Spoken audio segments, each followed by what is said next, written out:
Excuse me. I took a swallow of tea and it went down the wrong pipe. So now I've got an irritated throat. So forgive me for that. But welcome back to Kat's Cooking Kitchen. If you tuned in last night, I posted videos on making potato pancakes. The brain stuck there for a minute. And I took leftover potatoes and cheese, bacon, onion. I had a little flour, a little baking powder, salt and pepper. And then I fried them in some oil and butter mixture. But although they were really, really good and actually tasted a little better after they cooled off, I thought I would try to fry them in just a little bit of butter. I probably had a little too much oil in my pan, and I thought they were just a little greasy. I shouldn't even call it greasy, but anyway. And I also thought about using here, sorry guys.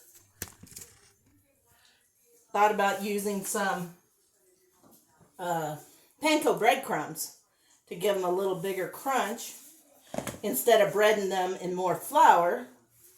So I'm doing one over here that isn't breaded in panko, and we're going to do one here that is. Now you have to be real careful because these potato pancakes are very, very delicate. Okay. You wouldn't think I'd be a cook as much as I hate getting my fingers gooey. But probably should have put more panko in there than that. Let me grab a spoon. Help me put my panko crumbs up on top.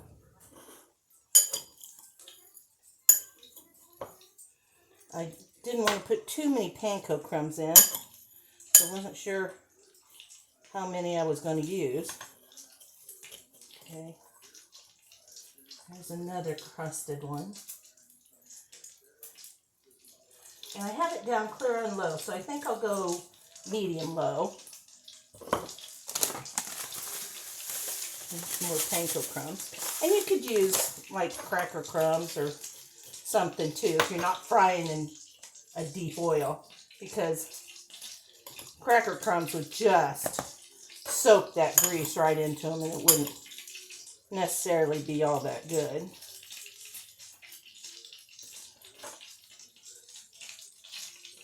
Panko are a Japanese breadcrumb. They're just bigger crumbs, and they're real, real crispy. And this is what I use.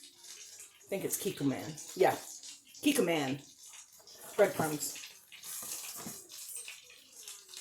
Panko style. So, do some more. I was trying to remember if I had anything else in my potato recipe yesterday. I ended up using 2.5 cups of Bob Evans ready-made potatoes, because I didn't have any mashed made, but I did have these in the refrigerator that were coming up on their use-by date. And I thought, how perfectly convenient. Now, if you make a lot of mashed potatoes, then this would be great. I chopped up about 8 strips of bacon, half a onion, not tomato. No tomatoes, no tomatoes. Oops, can't slide that one. And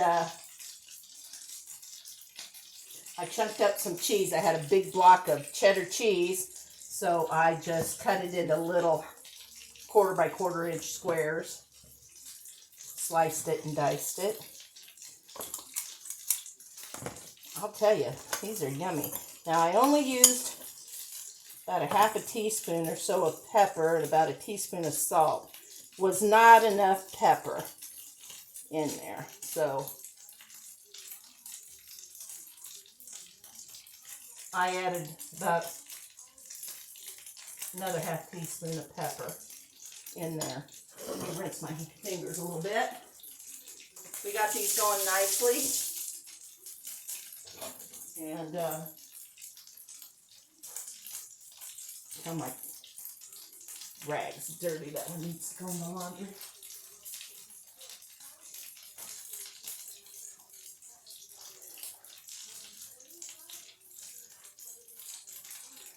I'm not very good. I'll tell you what, I'm better at doing this.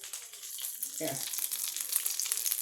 Yesterday I tried to move the camera over the top of the potato cakes cooking, and it just not very handy at doing it that way.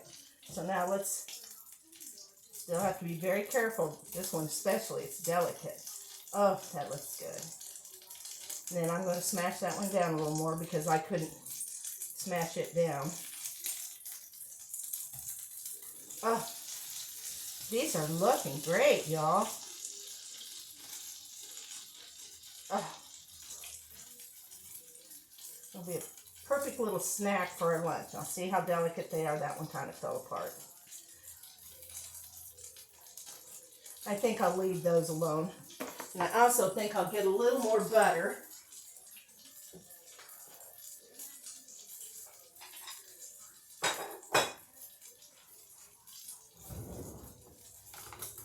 I'm not sure how much to put in.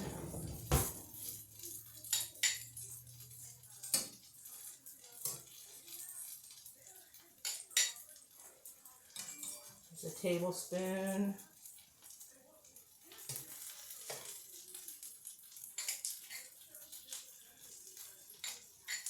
There's a little over a tablespoon more, so a couple tablespoons more of butter.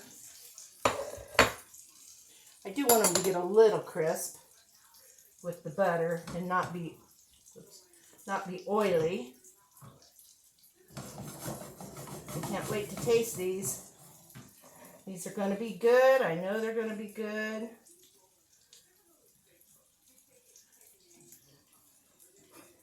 Okay, I'm going to finish frying these till they're golden brown on both sides, and I'll be back and we're going to taste the plain, and then the rest of these are all panko, but we're going to compare the non-pankoed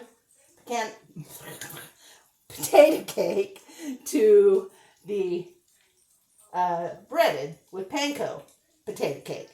So keep watching. If you have any questions, please just message me or text me, Facebook question me, go to Kat's Cooking Kitchen, send me a message or write a post. Share some of your favorite ideas, any pictures of stuff you've made. My whole thing on this is something that's quick and easy so that I can be in the kitchen long enough to complete it. And that's what I'm working for on this, to show you that you don't have to spend hours in the kitchen unless you want to. I can't anymore. Unless I can take periods of rest, I can't do it. But that doesn't stop me from wanting to create and cook good meals for Dave and I and treats for our friends. So I'll be right back with you in a second. Okay, welcome back. I've done pretty well, except that they are very fragile. But I'm telling you, doesn't matter what they look like, it matters what they taste like. And it's kind of hard to keep these together when I flip them. So if they break up, not a big deal. Okay, I'm going to continue frying. These are the last three I breaded and got in the pan right before I came back live. So the only one that is not panko is this one. All the others are panko. So we're going to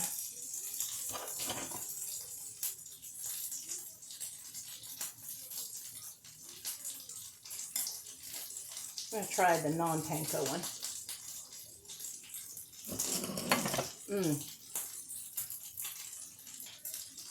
That's good. You get more flavor of the pancake. Let's try the one crusted in panko crumbs.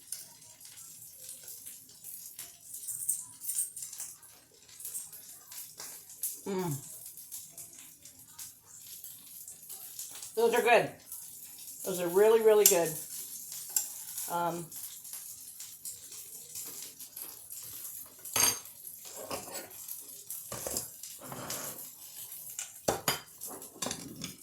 It is a little more labor intensive to keep putting the scoops in to the panko.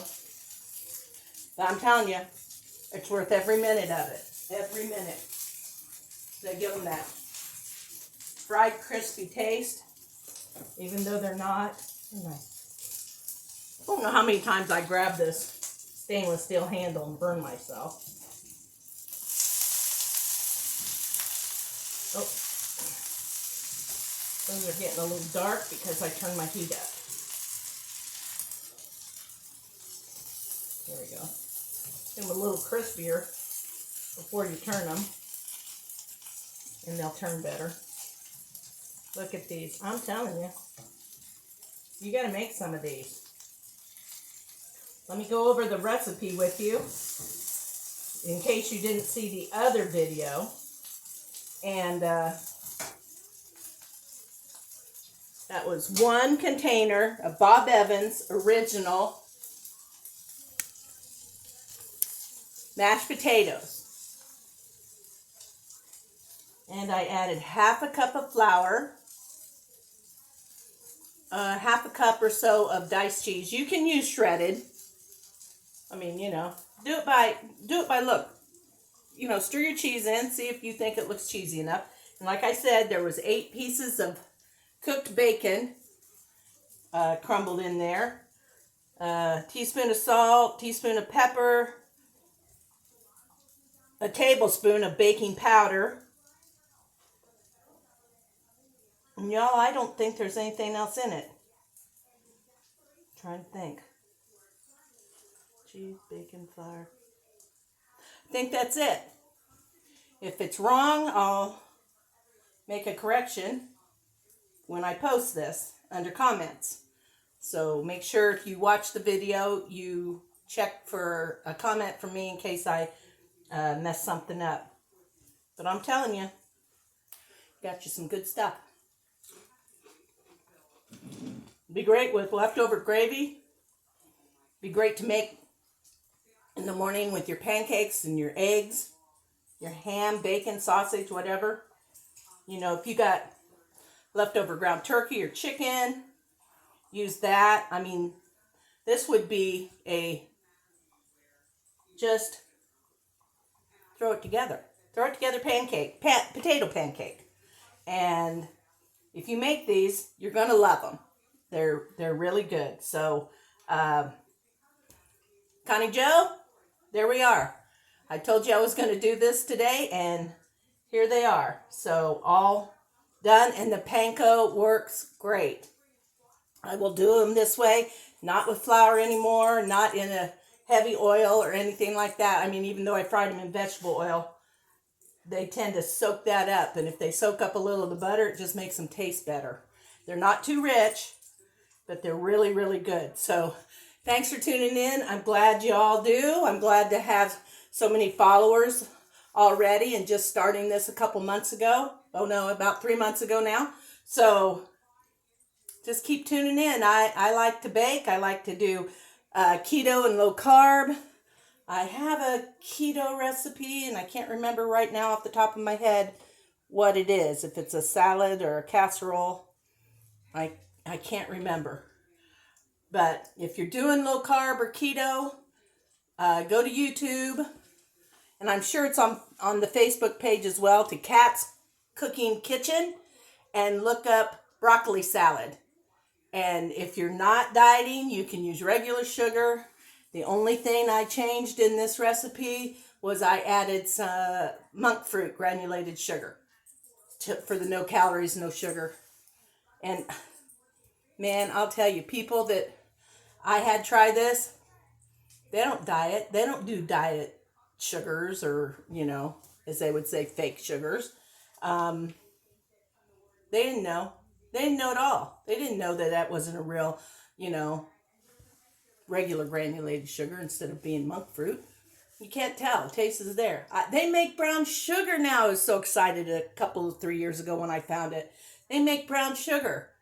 That's the same way. And you stick your finger in there and get some of it on your finger and lick it. You can't tell it's not the full sweet, full on calorie and carbs sugar that you get in the store every day. And it is good. I love, love, love using it to cut corners on some of my dishes. So that's all for today. I think my husband and I are going to have some potato cakes with applesauce, sour cream. That's lunch. And we'll see y'all later. Thanks so much for watching, everybody.